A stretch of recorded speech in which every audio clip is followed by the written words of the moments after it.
নমস্কার বন্ধুরা, আমার একটা নতুন ভিডিওতে তোমাদের অনেক অনেক স্বাগত, অনেক অনেক ভালোবাসা। কাছে দূরের সকল বন্ধুদের অনেক অনেক ভালোবাসা। তো আজকে আমি চলে এসেছি আমার নিচের বাগান থেকে ভিডিওটা শুরু করলাম। তো কি কি গাছ আমরা এই বর্ষার সময়, বর্ষার আগেই মানে আষাঢ় মাসে প্রথমেই লাগালে সারা বর্ষাকাল জুড়ে এবং একদম শীতের আগে অবধি, শীতের সবজি লাগানোর আগে পর্যন্ত পুরো দমে আমরা পেয়ে যাব বিনা খরচে, বিনা পরিশ্রমে। তাহলে চলুন দেখে নেওয়া যাক কী কী সবজি আমরা আমাদের এই সময় আষাঢ় মাসে প্রথমেই চাষ করব। চলুন দেখা যাক। ছাদ বাগানে, নিচের বাগানে, যে কোনো জায়গাতেই আমরা এগুলো লাগাতে পারি।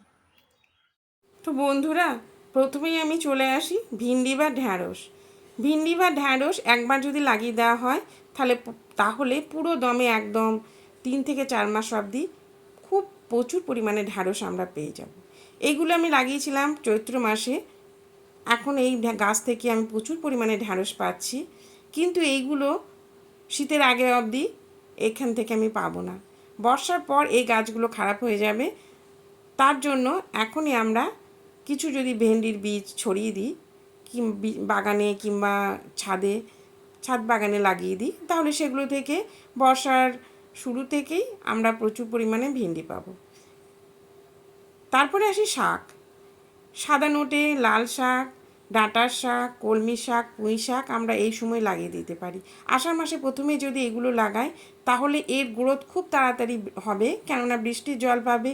বৃষ্টির জল, বর্ষাকালে বৃষ্টির জলে প্রচুর পরিমাণে নাইট্রোজেন আছে, প্রচুর পরিমাণে এই যে সবজি এবং শাকের বৃদ্ধি হয়। আর এই যে লাল শাকগুলো আমি 2 দিন আগেই বীজ ছড়িয়েছি, সেগুলো বেশ সুন্দর 3 থেকে 4 দিনের মধ্যেই বার হয়ে গেছে। আর এগুলো আমি অনেক আগেই লাগিয়েছিলাম, সেগুলো এখন আমি পাচ্ছি, সেগুলো এখন আমার খাওয়া হচ্ছে। এইগুলো এখন খাওয়া হবে। তারপর কিছুদিন পর ওই যে লাল শাকগুলো লাগিয়েছি ওগুলো একদম পুরো বর্ষাকাল জুড়ে আমরা ওইগুলো পেয়ে যাব। তার জন্য কোনো পরিশ্রম লাগবে না, আর কোনো খরচ লাগবে না, কেননা বৃষ্টির জলে প্রচুর পরিমাণ নাইট্রোজেন পাবে। নাইট্রোজেন আমাদের শাকের পক্ষে খুবই ভালো। আর তারপর আসি কলমি শাক। কলমি শাকও এই সময় আষাঢ় মাসে প্রথমেই যদি আমরা বীজ কিছু ছড়িয়ে দিই তাহলে পুরো দমে একদম বর্ষাকালের পরেও আমরা শীতের সবজি লাগানো আগে অবধি প্রচুর পরিমাণে কলমি শাক পাবো। তখন আমরা সেই কলমি শাক থেকে শীতের আগে সেই কলমি শাকের বীজ আমরা সংগ্রহ করে রেখে দিতে পারবো। যেগুলো আমি বৈশাখ মাসে লাগিয়েছিলাম সেগুলো এখন আমি পুরোদমে পাচ্ছি কলমি শাক, কিন্তু এগুলো একটু রোগ পোকার আক্রমণ হয়ে গেছে। যেহেতু প্রচণ্ড গরম আর প্রচণ্ড রোদ্দুর, ওই জন্যই একটু রোগ পোকার আক্রমণ হয়েছে। কিন্তু এখন যেগুলো লাগাবো, যেগুলো বর্ষাকালে পাবো, সেগুলো কোনো রোগ পোকার আক্রমণ একদমই হয় না। তারপরে আসি লাল ডাঁটার শাক। লাল ডাঁটা যেগুলো চাপানোটেও অনেকে বলে থাকে, তো আমাদের এখানে এটা খুবই পাওয়া যায় এবং সবার বাগানেই প্রায় এগুলো লাগানো থাকে। এগুলো আমি বৈশাখ মাসে লাগিয়েছি, এখন বেশ বড় হয়ে গেছে, এখন তোলার উপযুক্ত হয়ে গেছে। কিছু কিছু আমি খাচ্ছি তুলে। তারপর এগুলো যদি আমরা কিছু বীজ ছড়িয়ে দিই তাহলে বর্ষার থেকে শুরু করে একদম শীতের আগে অবধি এই ডাঁটাও আমরা পেয়ে যাব। তারপরে পুঁই শাক প্রায় সারা বছরই লাগানো হয়ে থাকে। শীতে 2 মাস বাদ দিয়ে সারা বছরই আমরা পুঁই শাক ডাল থেকে কিংবা বীজ ছড়িয়ে দিতে পারি। যারা এখনও লাগাননি তারা অবশ্যই এই সময় লাগিয়ে দেন, খুব ভালো গ্রোথ হবে। বৃষ্টির জল পুঁই শাকের খুবই প্রিয়। বৃষ্টির জলে পুঁই শাক ভীষণ গ্রোথ হবে, তার জন্য কোনো কিছু আমাদের দেওয়াই লাগবে না। অবশ্যই আমরা পুঁই শাক এই সময় লাগাবো। তারপরে আসি উচ্ছে বা করলা। আমরা যেটাই বলি না কেন আর যে ভ্যারাইটিস লাগানো হয়ে থাক না কেন, এটা আমার করলাটা একটু বড় ভ্যারাইটিস, যে করলাটা এইটা আমি লাগিয়েছি। এখন আমি পুরো দামে এইখান থেকে করলা পেয়ে যাচ্ছি। বেশ সুন্দরভাবে গ্রোথ হয়েছে আর বেশ সুন্দরভাবে ধরতেও শুরু করেছে। এখনও যদি আমরা এই করলার বীজ লাগিয়ে দিই তাহলে শ্রাবণ, ভাদ্র, আশ্বিন 3 মাস জুড়ে আমরা প্রচুর পরিমাণে করলা পাবো। আর বৃষ্টির জল হলে তো করলাও ভীষণ গ্রোথ হয়, এর আর কিছু লাগেই না। আর ছোটো যে উচ্ছেগুলো, এই যে এগুলো আমি এখনই লাগিয়েছি ছাদ বাগানে, এগুলো 2-1 করে ধরতেও শুরু করেছি। এটা সারা বছরই ধরে, এর জন্য কোনো সময় নেই। সারা বছর এটা ধরে, সারা বছরে লাগানোও যায়। এই সময় আষাঢ় মাসে প্রথমে যদি আমরা লাগিয়ে দিই তাহলে এগুলো বর্ষাকাল জুড়ে প্রচুর পরিমাণে আমরা উচ্ছে এই ছাদ বাগান থেকে কিংবা নিচের বাগান থেকেই পেয়ে যাব। তারপরে আসি বেগুন। আমি এই যে বেগুন গাছটা আগের বছর এই সময় লাগিয়েছিলাম, তো এবছর আমি পুরো দমে বেগুন পাচ্ছি। কিন্তু আরও যদি কটা আমি গাছ এই বছর লাগিয়ে দিই এখন, তাহলে সেটাও আমরা একদম বর্ষাকাল জুড়ে গোটা শীত এবং 1 বছর 12 মাসই যদি লাগানো থাকে তাহলে 1 বছর আমি ওখান থেকেই পাবো। কিন্তু 12 মাসি ছাড়া শীতের যে ভ্যারাইটি সেগুলো লাগানো যাবে এই সময়। আমার এই বেগুন গাছটায় প্রচুর পরিমাণে আমার বেগুন দিয়েছে। তারপরে আসি লাফা বরবটি বা বরবটি। এটাও যদি এই সময় 2-4টে বীজ আমি ছড়িয়ে দিই, এই যে আমার কাছে আমি এখনই লাগিয়েছি 2-4 দিন আগেই, এই লাফা বরবটি বীজ আমার বাড়িতেই ছিল। যে লাফা গাছটা এখন লাফা ধরছে সেখান থেকে 1-2টো আমি না তুলে সেখান থেকে বীজ সংরক্ষণ করেছিলাম, সেটাই এখন লাগিয়ে দিচ্ছি।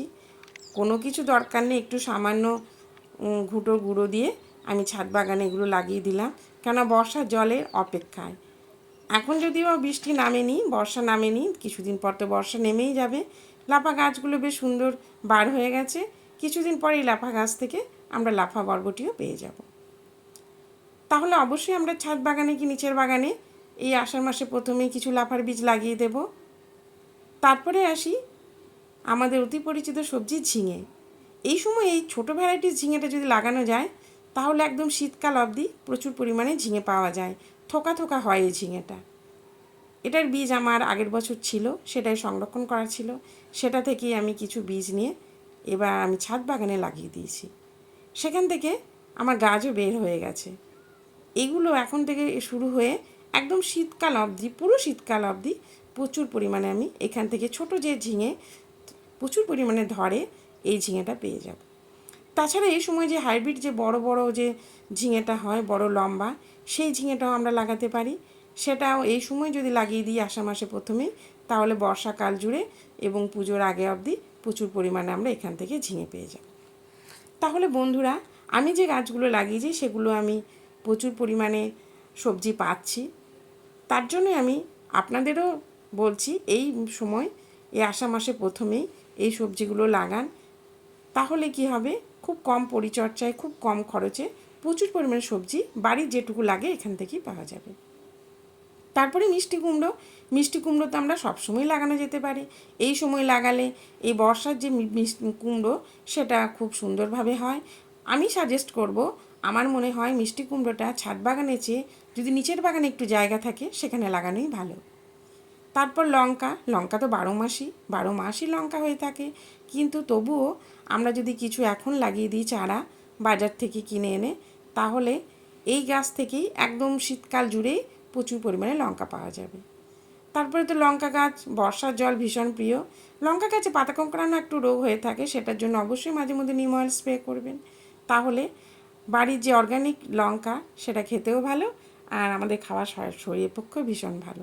অবশ্যই আমরা এই সময় কিছু লঙ্কা চারাও বাজার থেকে কিংবা নার্সারি থেকে কিনে এনে লাগিয়ে দেব। তাহলে বন্ধুরা, আমি যেগুলো বললাম সেগুলো যদি আপনারা আপনাদের বাগানে লাগান অবশ্যই প্রচুর পরিমাণে ফলন পাবেন। কারণ আমি নিজে লাগিয়েছি, পেয়েছি, ওই জন্যই বন্ধুদের সঙ্গে শেয়ার করতে আমি চলে এসেছি। তাহলে লঙ্কা অবশ্যই আমরা এই সময় কতগুলো নার্সারি থেকে কিনে এনে লঙ্কা চারা আমরা লাগিয়ে দেব। আজকের ভিডিও তাহলে এই পর্যন্তই থাকলো। অসংখ্য ধন্যবাদ, অনেক অনেক ভালোবাসা। এইভাবেই আপনারাও ছোট্ট ছোট্ট বাগান করুন, নিচের বাগান কিংবা ছাদ বাগান, যেখানে একটু জায়গা থাকবে অবশ্যই ভালো করে গাছ লাগান। মনটাও ভালো থাকবে, শরীর ভালো থাকবে, পরিবেশও ভালো থাকবে। তাহলে কেমন লাগলো অবশ্যই লাইক কমেন্টের মাধ্যমে আমাকে জানাবেন, আর অবশ্যই সাবস্ক্রাইব করে আমার পাশে থাকবেন। অসংখ্য ধন্যবাদ, অনেক অনেক ভালোবাসা। দেখা হবে আবার একটা নতুন ভিডিওর সঙ্গে।